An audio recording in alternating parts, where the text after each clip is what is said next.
Oops. I just found out Copart is delivering one of the vehicles today, the van, and I'm nowhere near ready. Bit of a panic because I didn't even know they were coming today, so I need to move all kinds of things. I need to move this. There's the M3 around the front, which is in the way. There's one of the vans at the front which is in the way, but let's just get to it.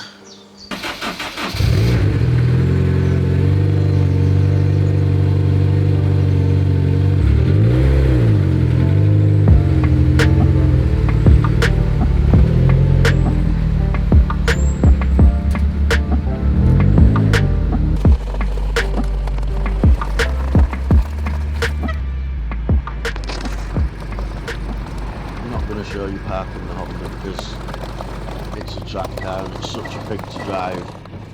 It was trying to spin on the stones and firing stones all at the windows, so I'll keep that bit to myself for now.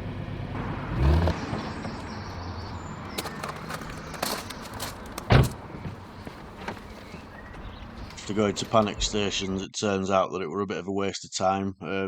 Copart got in touch and said actually the van isn't coming today, it was going to be another week, so since I had plans to do both vans up at the same time, I thought I'd actually make a start on the black one first. Right, let's get this grill off, get the bonnet cleaned up a little bit.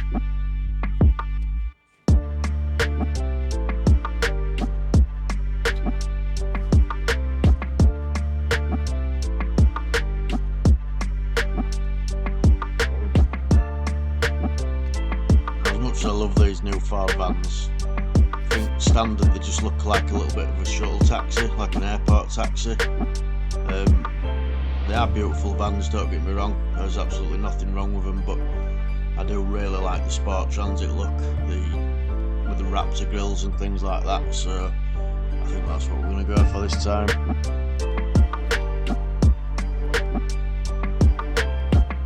Next we'll do a bit of a rub with a clay bar, just to get anything off it that's going to cause more swirl marks. Now this van's done around about 70,000 miles, so it's obviously got quite a bit of motorway mileage on it and quite a few stone chips. With it being a black van they look worse because they just come out white, so they're going to need a dressing.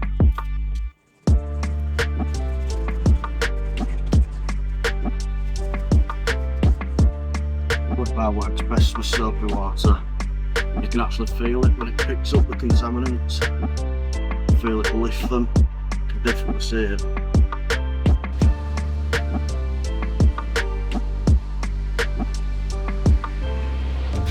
Last thing I want to do is polish them into the paint.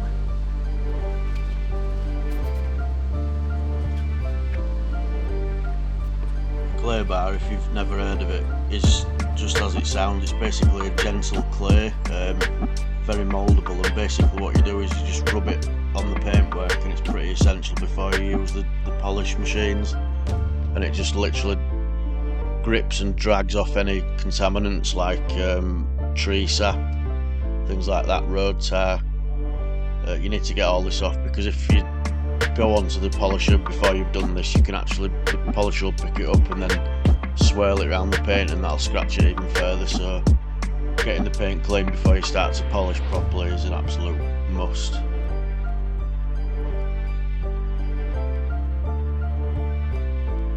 What we're actually doing is just cleaning up the paint as best we can for now, and this should show exactly which stone chips and which big scratches and things actually need addressing.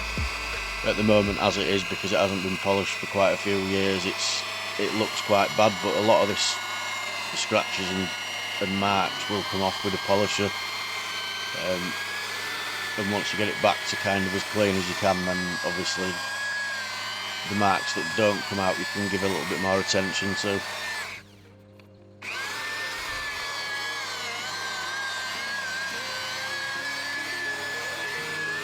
Using this method with the rotary polisher and some decent rubbing compound, you can pretty much guarantee that about 99% of the scratches and swirl marks and things will come out. It's a pretty aggressive cutting compound, so it does actually say, I think it says it removes kind of 1200 grade sandpaper scratches, so it must be quite abrasive to be able to do that, and it does it very well.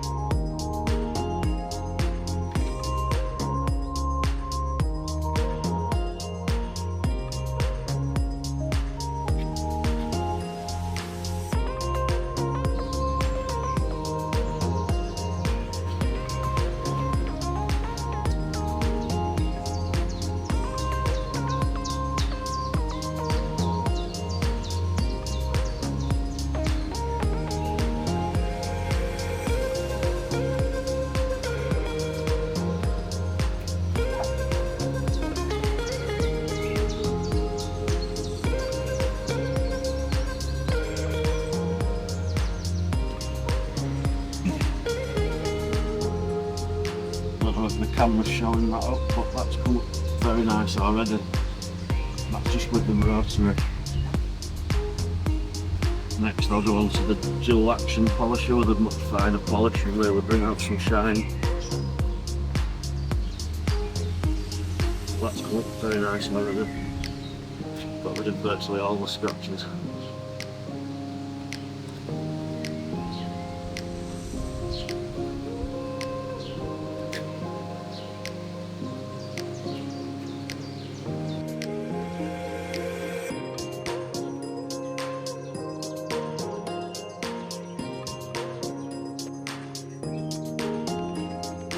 Next up is the dual action polisher. This is a much gentler way of polishing paintwork. It doesn't spin as fast, plus this has got a much softer pad on it, and we're using a finishing polish, so this will basically get out any hazing or anything that the rubbing compound left and leave a real shine to the paintwork.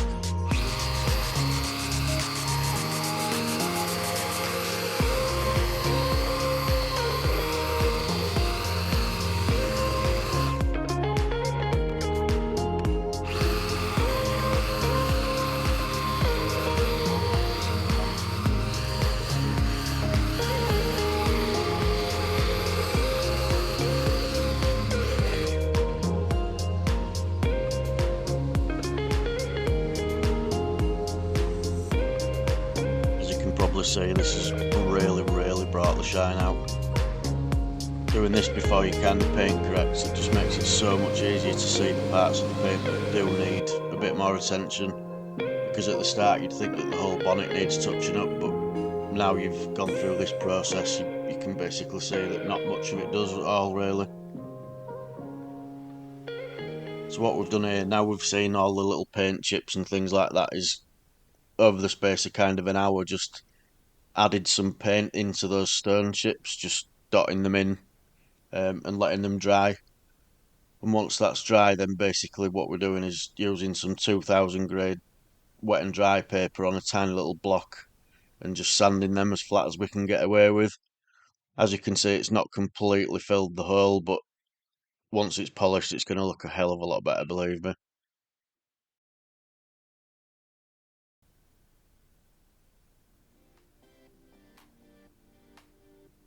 Obviously we're repeating this process for all the stone chips. I think I probably filled about 12 on this bonnet. With it being a works fan, I haven't really gone completely to town on it because I know it's going to get scratched again, so it's just kind of a quick couple of hours worth of paint correction on this one.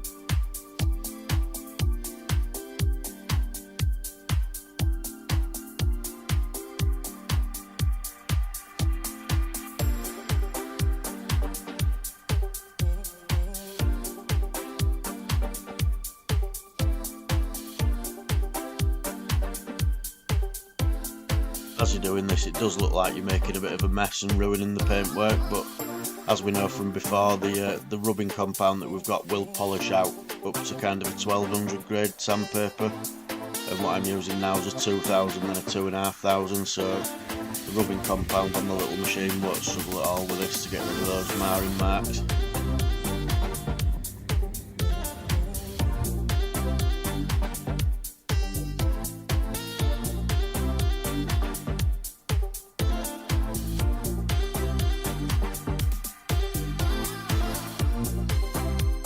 There we go with the mini air driven dual action, probably the noisiest tool that I've got, but for small polish areas like this it's absolutely unbeatable. It effortlessly takes scratches out like this. You just need to be a little bit careful with it around the corners because you can wear through the paint if you go a bit too hard on it.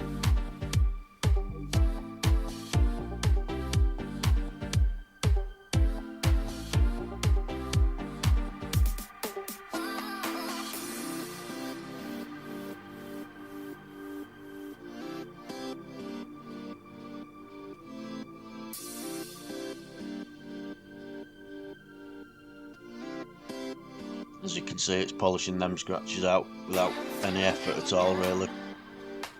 Maybe 20 seconds, something like that on each mark, and that's it, done.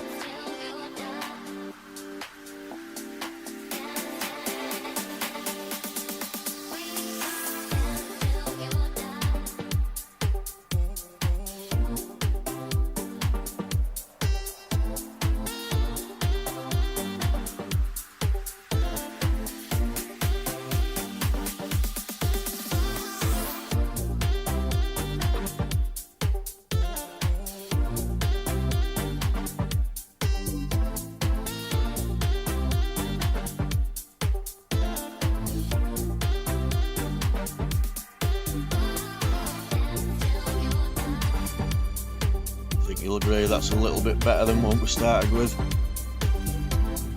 couple of hours work and the right equipment, the right polishers, like a mirror, exactly what we want.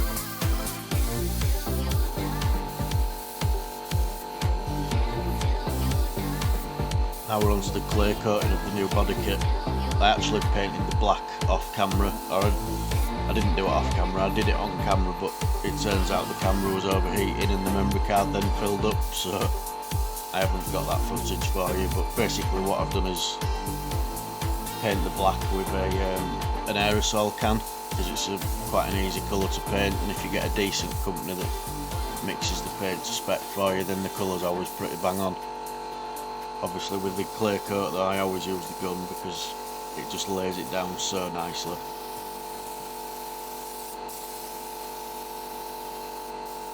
The method you use with the clear coat out of the gun is basically the first coat's just a kind of a light coat to cover the whatever you're painting, and then you give that a few minutes just to start tacking off before you do a full wet coat.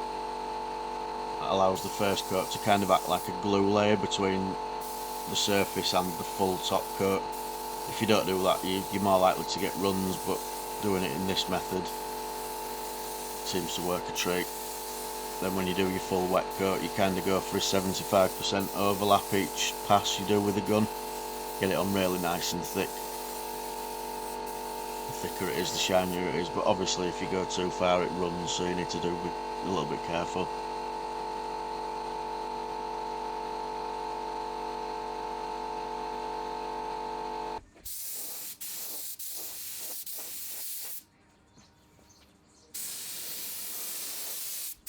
So this is the second layer going on. You'll notice it's going on a bit thicker.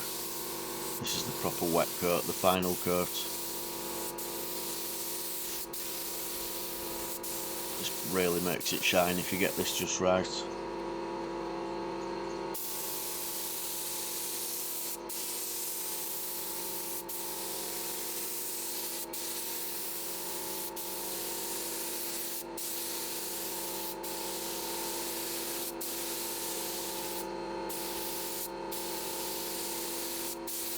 The fact that it's been done outside doesn't really matter, to be honest with you. It's you may find a few little bits of dust and bugs or anything like that. The paint I'm using it sets off so fast that basically anything that lands on it does sit right on the top of it, so if there's anything at the end that does bother you, it's really easy to just sand and polish out at the end.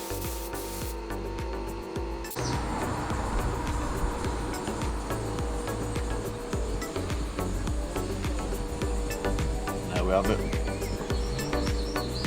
Probably take about 2 hours to dry enough to put on the van, but I'm pretty happy with that.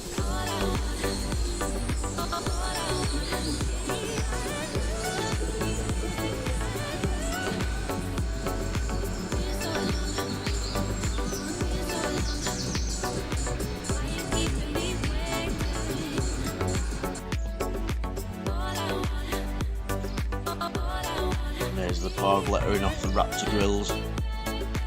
This has got one, and that's the one for the white van, the van that we're actually waiting for still.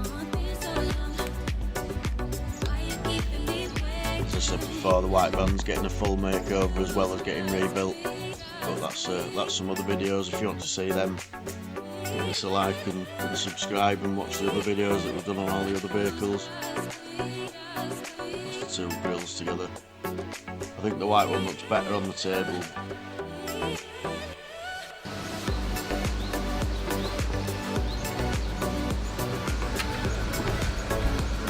Let's see how easy these are to get back on. They were a bit of a struggle getting them off.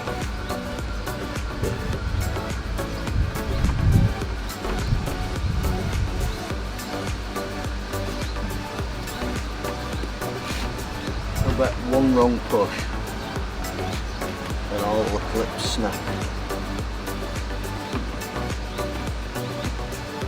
That looks good.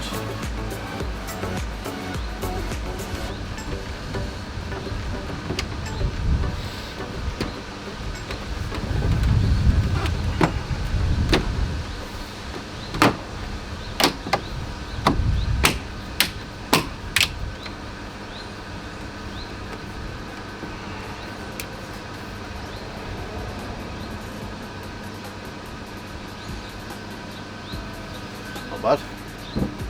Yeah.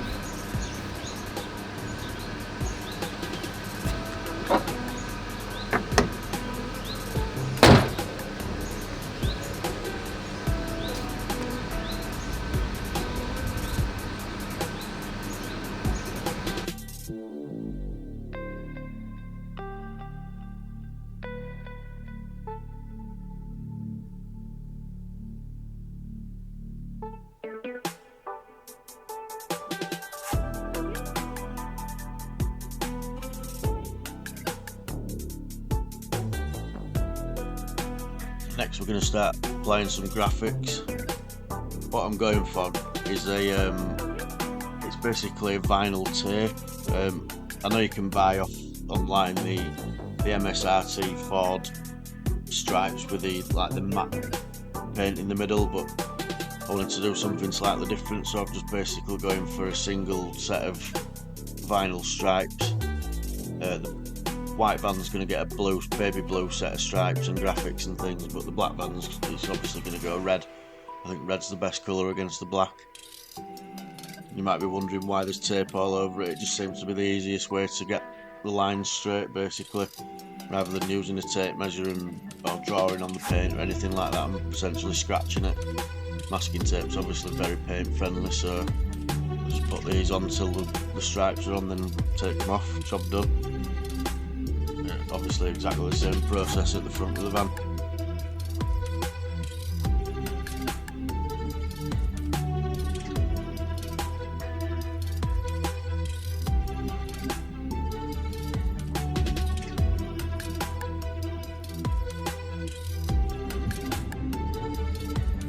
There we are at the front, again with all the marking tape out. It just really does seem to be the easiest way to do it.